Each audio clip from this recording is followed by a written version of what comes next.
Bonjour à tous, dans cette petite vidéo je vais vous expliquer ce qu'est la transmission en course de relais. On verra ensemble les règles et les explications de cette transmission. Alors pour commencer, la course de relais c'est une course de vitesse. Et c'est une course qui va se courir en équipe, donc à plusieurs coureurs. Dans la course de relais, on utilise un témoin. Un témoin, c'est le bâton qui peut être en plastique, en métal ou en bois, que l'on tient et que l'on se transmet. Et au niveau de la performance en course de relais, on va chronométrer le temps que met le témoin pour aller du départ de la course jusqu'à l'arrivée. Nous allons maintenant voir les règles de base des courses de vitesse. Tout d'abord, le départ est effectué par un starter qui donne des commandements.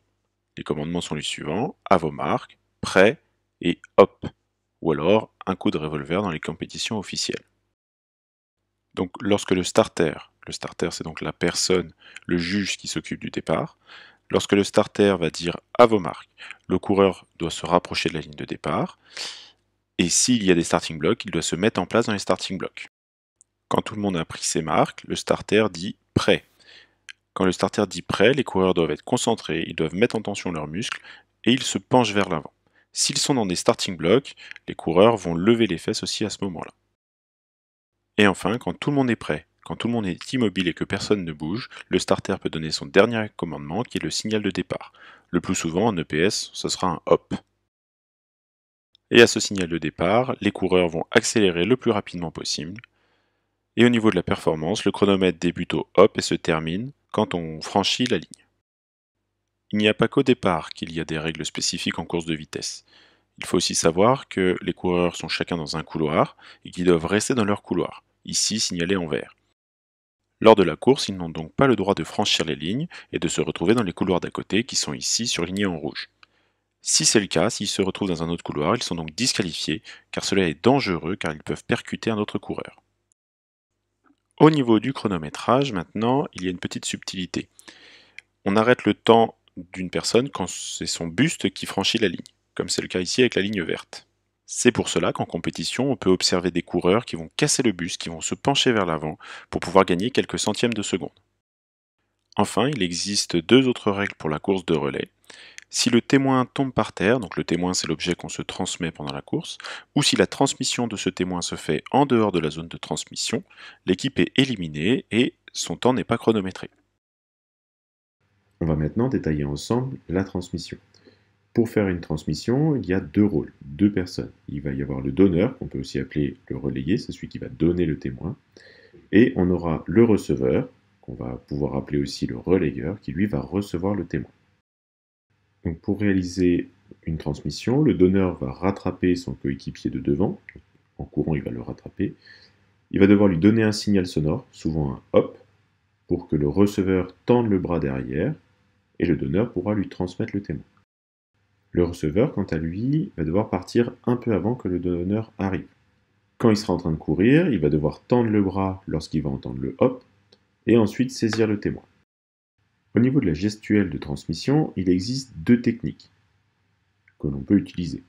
On va parler de la technique à l'américaine, avec une transmission du témoin par au-dessus, ou de la technique à la française, avec une transmission du témoin par en dessous.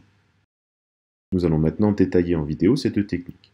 Nous allons commencer tout d'abord par la technique à l'américaine. Donc le receveur doit tendre son bras derrière, la paume de main orientée vers le ciel, et le donneur lui donne dans la main ouverte. Le receveur doit ici faire attention à bien ouvrir sa main, à avoir les doigts orientés vers l'arrière et vers l'extérieur, et le pouce orienté vers l'intérieur. Le donneur devra lui faire un geste du haut vers le bas. Nous allons maintenant voir la technique à la française, donc par en dessous. Ici, le receveur doit mettre sa main plutôt vers le bas, le pouce bien écarté des autres doigts, les doigts vers l'extérieur et le pouce orienté vers la cuisse. Le donneur, quant à lui, fait un geste du bas vers le haut pour venir mettre le témoin entre les doigts et le pouce.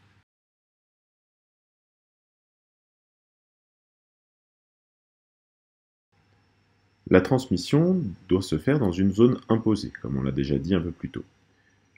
Donc la zone imposée s'appelle la zone de transmission. Elle est signalée par des lignes au sol. Et en compétition, cette zone fait 20 mètres. En EPS, on peut l'adapter, elle peut être un peu plus courte.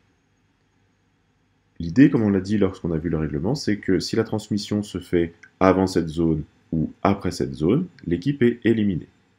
Et quand la transmission a eu lieu, le donneur doit bien faire attention à rester dans son couloir et à ne pas changer de couloir au risque de venir percuter une autre équipe. Le principe de la course de relais, c'est que le temps qui est chronométré, c'est le temps que met le témoin pour aller du départ à l'arrivée. Le témoin doit donc aller le plus vite possible sur la distance.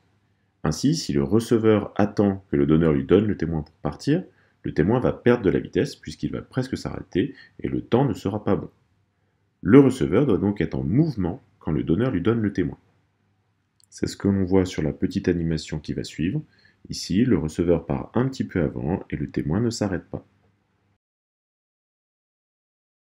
C'est cette étape qui va être la plus difficile à travailler en course de relais.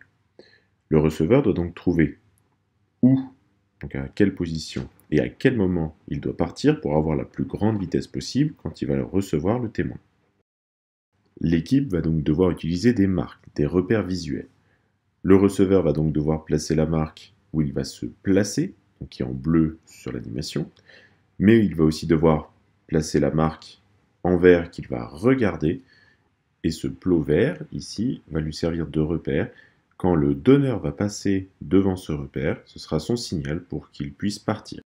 On le voit ici sur la petite animation, quand le donneur passe sur le plot vert, le receveur commence à courir, et ainsi la vitesse du témoin reste optimale, et la performance, donc le temps chronométré, sera optimal. Voilà, cette vidéo est maintenant terminée. On va se retrouver sur la piste pour essayer tout ça. Si cette vidéo vous a plu, n'oubliez pas de vous abonner. À bientôt.